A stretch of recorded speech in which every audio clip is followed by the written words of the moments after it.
very much, Sharks. There's so much to talk about for this game, so I'm going to open up to the panel and see where you guys want to flow with it. Let's start. Samsung Blue, starting out traditionally, struggling in the early stages of the game. The difference here, Fnatic, their lanes, especially mid and duo, played exceptionally. They played Dragons well. And I'm going to say it, and you can argue or not, they out-rotated Samsung Blue convincingly in the mid-game. Absolutely. I mean, there's not really a...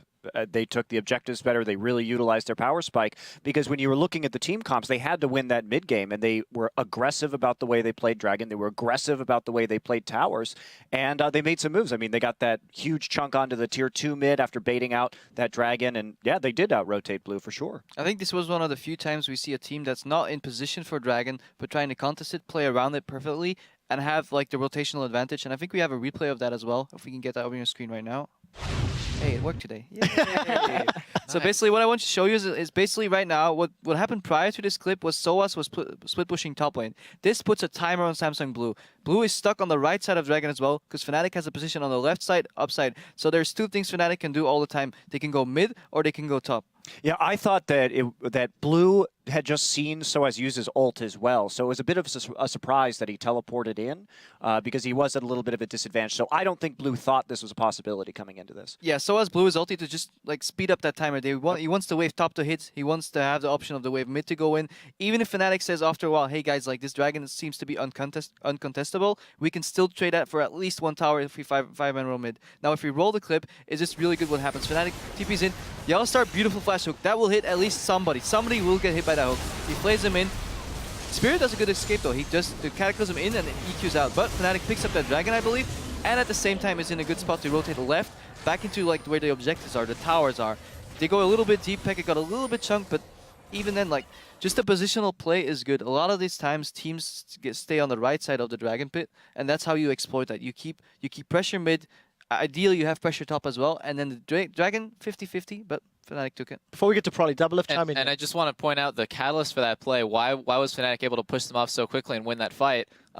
Mostly it was Thresh. It was Yellow Star's amazing play, and I just want to say, like, wrap up the statistic. Thresh, 85% kill participation so far in Singapore, just in Singapore. 4-2 win-loss, but those two losses, Dada 777 from OMG and Dance from Kaboom. So really, those guys are kind of the... They didn't play very well, to be honest. They might be the worst supports in their group. But 4-2, now 5-2, insane kill participation. He's going to be a high priority pick for the rest of the group.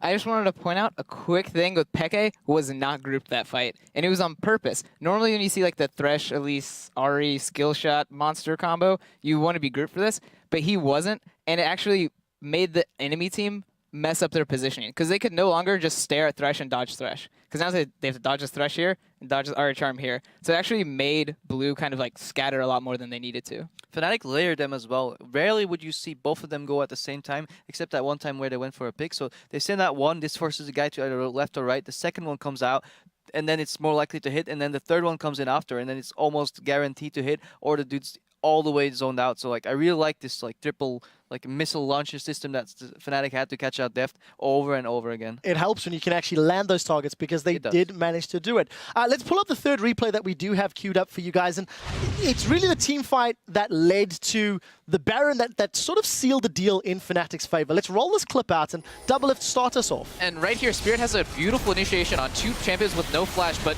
Acorn really blows it right here. You see that Lulu ulti knocking Yellowstar out of the Cataclysm, which lets him walk away and Lantern Cyanide. That actually was a really great initiation by Samsung Blue, but just because that happened and two of them got away without dying, SOAS can just come in, get a stun on Acorn. I feel like Acorn really, really dropped the ball there. Yes, Dade ended up ulting the QSS Lucian, but it's not really his fault. He doesn't really have a choice here. It was really Acorn who blew up the Cataclysm initiate and then ended up dying for free.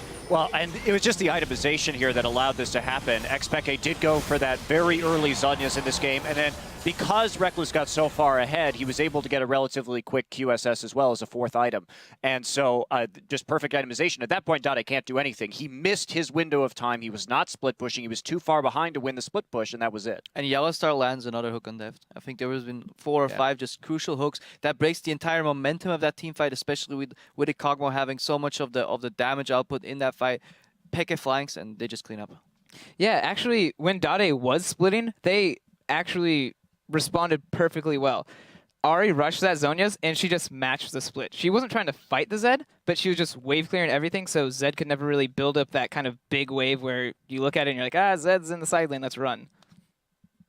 Into that game there, we did see the players taking some time to actually look at the screens. We saw Aranea, Peke, and Reckless looking at the end game stats, and the reason for that is it is damage done.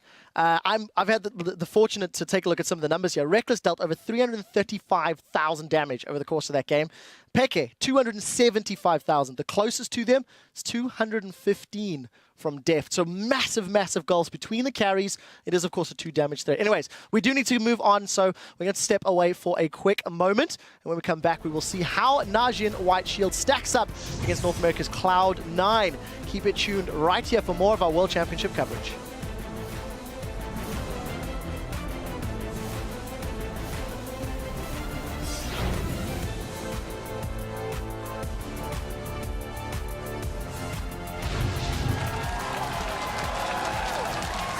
Oh, that's actually nice on towards Daddy. He's actually going to get the wild growth out of Akon. They're coming through. Reckless gets the one. Can they shut down Akon as well? They do. They're missing a Depth trying to turn this one around. There is a tidal wave coming in. Cyanide down in the middle though. They managed to pick up Depth. Spirit's in the front.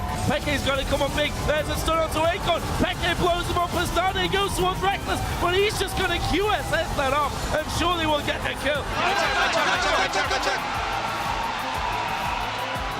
Nice! Again, Fnatic decides, screw it, let's max range onto Akon. We'll get the one. Heart will be the next one.